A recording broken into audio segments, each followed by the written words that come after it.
I played The Witcher 3 back in, I think it was back in 2016 or whenever it was launched. I bought it on release, and the first time I actually tried this game, I didn't really enjoy it. I played it for a few hours one day, and then I gave myself a few days break, and then I came back and I tried it again, and I didn't really get it. I wasn't really having that good of a time with it. I thought, although it was kind of, the graphics and stuff were excellent, I was just roaming around White Orchard at the very beginning of the game, and I felt a bit kind of overwhelmed with everything that was going on. I did a couple of quests, made a couple of potions, crafted some armor, and I was like, dude, I'm just going to leave this game. And I made the ultimate sin of dumping The Witcher 3 for another couple of months. And then a few months later, I tried it again. I thought, I bought this game for full price. I'm going to give The Witcher 3 another go. And so I installed it, restarted my game, went back to the beginning, and tried it again. And I had the exact same experience, I'm sorry to say. I had the exact same experience where I just thought, this game's alright, it seems pretty cool, everybody raves and rants about it, and it's got a really good reputation, but I'm not loving it right now. I'll just leave it again. So I did, I uninstalled it, and then a year later, I was surfing YouTube, and I was watching Angry Joe's reviews, and he did a review of The Witcher 3 where he gave it an absolute perfect rating, spoke very highly of it, and discussed how it was one of his favourite games of all time and all that stuff. And I thought, right, fuck it, one last time, installed it. I spoke to my friend Chewy, he said, Jack, if you're going to play this game on PC, play the game with a controller, which I hadn't done in the past, so I did. I plugged in my PS4 controller, played on PC, and that was it, dude. The rest is history. The game took me away. Fell in love with it. Absolutely can say hands down that this is probably one of my favourite games ever made. It is so insane. It is so well crafted. The details and all of the little small aspects that you wouldn't notice, that a lot of big companies these days, when they make a video game, they shove all the little details in your face so that when you play, there's often not as much excitement and little small things to find. Whereas The Witcher 3 is just a fantastic game with tons and tons of RPG mechanics, tons and tons of different decisions in terms of like how you want your character, your Geralt, to play out, all the different romance options, a couple of different endings to the game, a lot of flexibility and variety in your choices, and it all just ties together to make a really fantastic experience, in my opinion. Now, I'm going to sound like a bit of a fanboy. I will talk about some of the negatives of the game in a little bit, but for the most part, this kind of quick video is just going to be me pointing out all the things I like. So again, even though this game came out a few years ago, it still holds up today. We're playing this game in 2021, and I love this game, even though I've not played it in 3 years, and I've played through it before. When we did it on hard mode with the stream, I feel like I actually enjoyed it more, potentially, than I did the first time.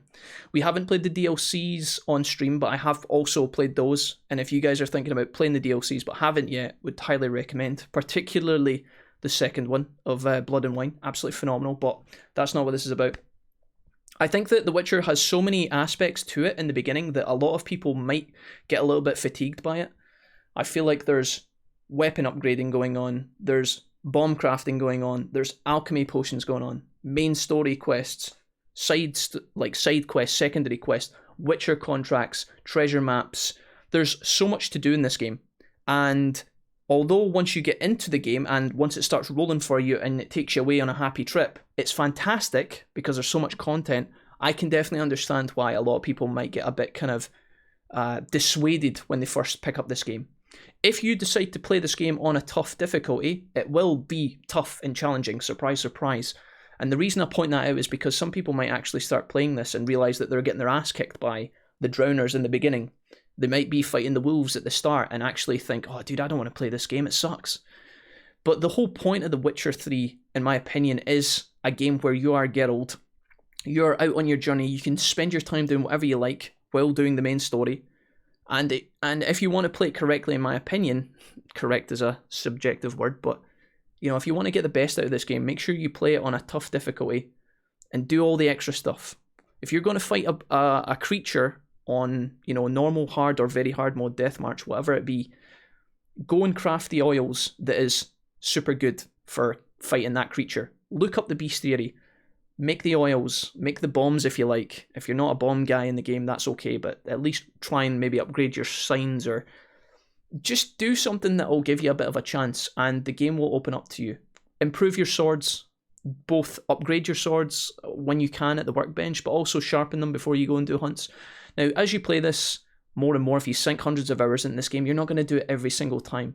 But these are things I would recommend to new players to get you in the swing of it, to kind of give you a feel about what the game is. Geralt is fantastic as a main character. The love interest, all of the kind of the sex scenes and all the banter between the characters is, in my opinion, what this game does the best. It's got a fantastic open world game, but I really love how the characters interact with one another.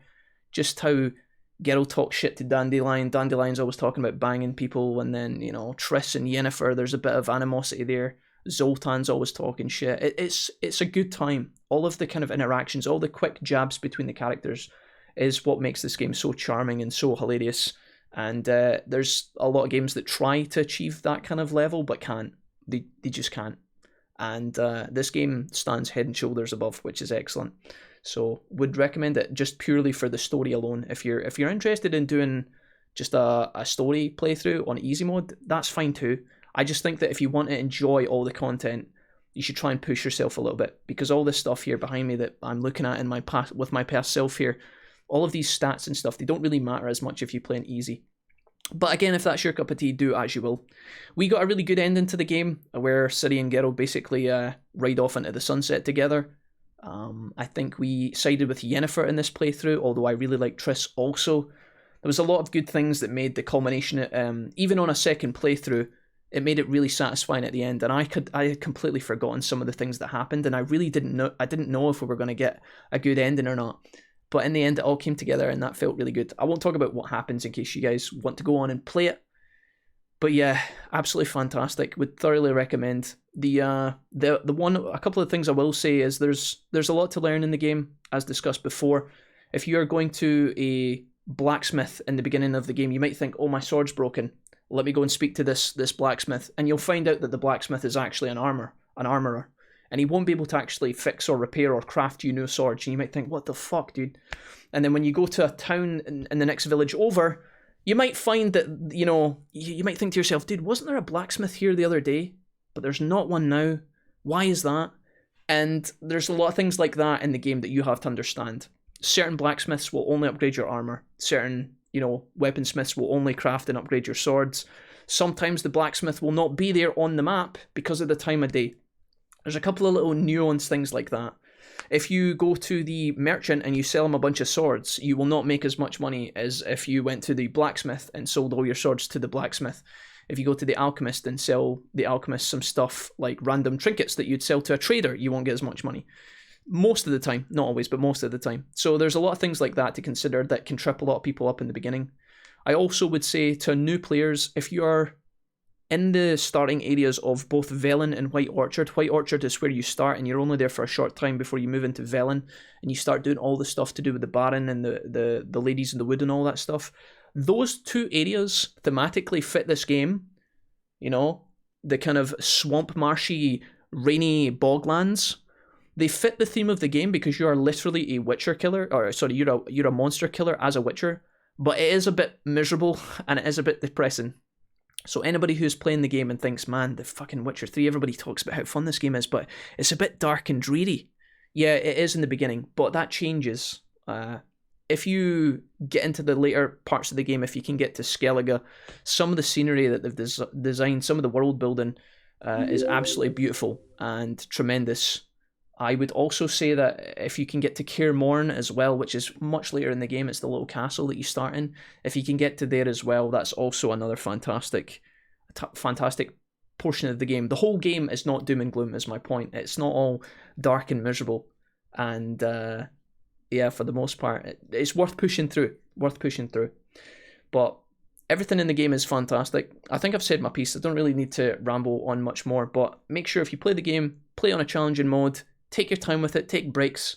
There's a lot of repetition in this game, and if you really want to get the most out of it, if you blast through it in like 3 days and do all the extra side content like the Witcher contracts and all the side stuff and the treasure hunts, you're going to feel a bit knackered. There's a couple of things in there to trip you up as well, like driving Roach down a path sometimes can cause a bit of grief. The horse mechanics are a bit wild, and Sometimes when you're trying to get to an area and there's 1,000 drowners attacking you, or Geralt falls down a 5-foot ledge and dies, and then you lose all your progress for the last 20 minutes. These things happen and it will trip you up, but for the most part, don't let it phase you. Take breaks, enjoy most of the game.